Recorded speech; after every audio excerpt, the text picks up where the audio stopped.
Hi everyone, I'm Yong Yilin. Today I will be discussing Marks and Spencer experience in China, focusing on whether they should stay or leave the market. This case study highlights the strategic decisions, the challenges they face, and the lessons they learned from their efforts to expand into the Chinese market. M&S entered China due to several key factors. First, there was the booming middle class, which offered a large customer base with increasing disposable income. Second, Chinese consumers were increasingly seeking Western brands, especially those from the UK, which created a strong demand. Third, the growth of China's retail sector was significant, with double-digit growth in retail sales. Additionally, M&S wanted to diversify and reduce its reliance on the UK market by expanding abroad. Lastly, their positive experience in Hong Kong gave them the confidence to enter the mainland market. To establish their presence in China, M&S took several approaches. They opened a flagship store in Shanghai's West Nanjing Road, one of the busiest shopping streets, as their first step.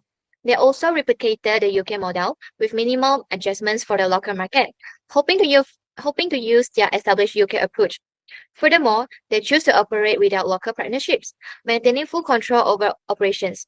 Finally, M&S targeted affluent Chinese consumers over the age of 30, positioning itself as a premium sophisticated brand.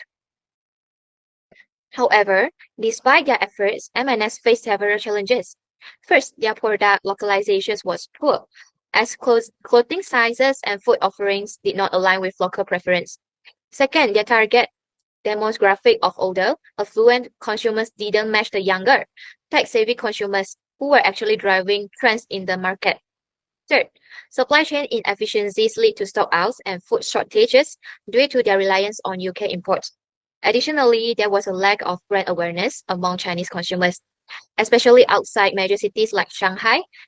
Lastly, M&S faced intense competition from fast fashion giants like Zara and H&M, who were better positioned to meet local tastes and preferences. To address these challenges, M&S adapted this strategy in several ways. Firstly, they expanded their online presence by launching on Tmall in 2012 and JD.com in 2015 to reach their digital consumers. Secondly, M&S localized their product offerings, adjusting size and design to meet local preference. Third, in 2015, they began partnering with local firms to improve market alignment. Additionally, they closed underperforming stores in Shanghai, focusing on opening new stores in cities like Beijing and Guangzhou.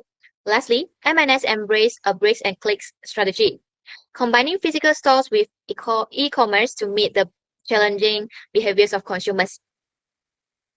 In analyzing M&S position in China, we can see several strengths, weaknesses, opportunities, and threats. Strengths include their strong global brand, high-quality products, and experience in international retail.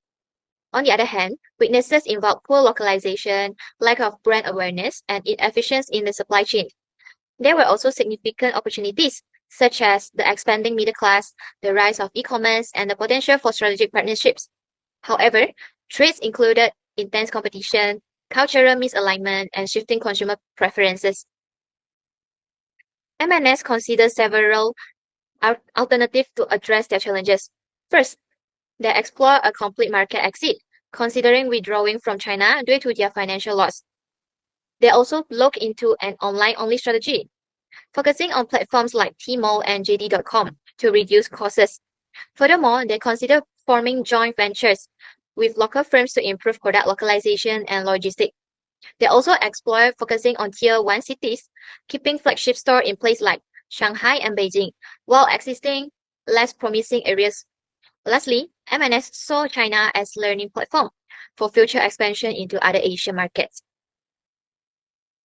M&S experience provides several key lessons for multinational companies. First, localization is essential. Companies must tailor their offering to local preference.